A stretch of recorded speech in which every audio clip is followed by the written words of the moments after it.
VR to Corsair Trainers Part 3 of Civil Unrest, and a section of that is alternate routes. Okay, well, the home to school to work thing is self-explanatory. Everybody understands that. And you should have several different ways. But what if you got to move from state to state or two or three states? Or then, what predicament can you get in? Or the interstate shuts down. How do you deal with that? Okay, so I'm going to tell you from a perspective of before, when I was trucking, with before cell phones and before GPSs. So how did we deal with it? Okay, first of all, you write it down where you're going to go. Write down your road names and you can just look at them as you go, know where you're going. That's not really complicated, but it can be if you're not paying attention. The interstate system is pretty self-explanatory. I mean, the odd numbers are going north and south, even numbers are going east and west, and they start with the lower numbers on the west coast getting bigger, the north and south bounds as they come towards the east. So over here where I'm at, we're up to 95 and 85, 75, 65, and 55. And then your even numbers will start down south and work their way higher numbers as you go north. So it's 10, 20, I don't think there's a 30 that I know of, 40, and so on as you go north. So that puts you in a perspective of what part of the country you're in to start with. Okay, they're color coded. They're shaped different, the signs. Know the signs, know how they work. Everybody knows what the big interstate sign looks like, but what about a U.S. highway number that goes, okay, from where I'm at, we'll just use Highway 41, for example. It'll be a red and blue shield, kind of outlined in white, and it'll have the highway number, say 44 here.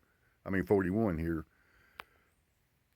And no matter what state you go in, working your way from Florida all the way as far north as you want to go, you just keep following 41. That sign will look the same all the way.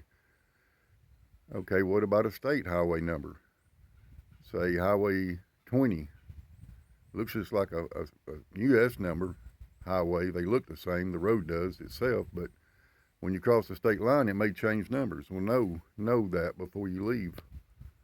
It might go from 20 to 9. What about a county road? Usually they're just a circle with a number in it, so that's just a little county road.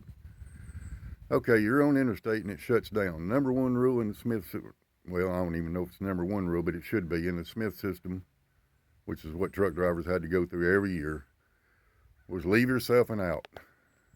No matter whether it's an aggressive driver or any predicament, just have a way out of the predicament.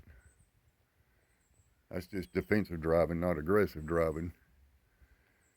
So, okay, I see taillights. Everybody's stopping ahead of me. What am I going to do? Well, if I don't know what's going on, I'm going to work my way to the right if I ain't already there, which I usually am in a big truck. For two reasons. Number one, I got a bigger shoulder if I need it. If I can't get stopped or if I need to go into the next exit. And the exit's always going to be on the right most of the time. So I'm leaving myself an out. I don't pull up so close to the car in front of me when it all comes to a stop that I can't cut the wheel and pull out with the trailer running over the car in front of me. That's just thinking ahead. Got a way out. And the best way out is what Walter said, just have a truck that don't need payment. That's the ultimate way. But you're in a car, you're in a two-wheel drive pickup truck, or you're pulling a camper or pulling a trailer, okay. Take all that in consideration. The interstate shut down, you get off at the next exit, well, now what? Well, depending on what interstate you're on, back before interstate systems, they were highway systems. There's always a highway running parallel, most of the time, with whatever interstate you're on. So 75, it's 41. 65, it's 31. 59 and 20, and it's Highway 11. They're just running parallel with them. You got to pay attention to what side of the interstate it's on, because it can cross. Back then, they just followed town to town. So it kind of zigzags across the interstate. But as long as you're paying attention, you know what side the highway's on. You just get to the top of the ramp, make your turn, go find that highway. If you're traveling north, turn north on it. Go up 10 miles or whatever you need to do, and you'll see the sign that says back to whatever interstate you need to. We'll say 75. The sign will say 275. Make your right-hand turn or left-hand turn and go, and there you go. It's that simple to get around something. If you're really lost, follow a local truck, a milk truck, a bread truck, a logging truck, something you know that runs around local. They know a way around everything. So there's a few pointers that might help. The old saying is, when you get on a skeeting road, you're not lost till you run out of fuel. Every road leads to somewhere to get back to where you want to be.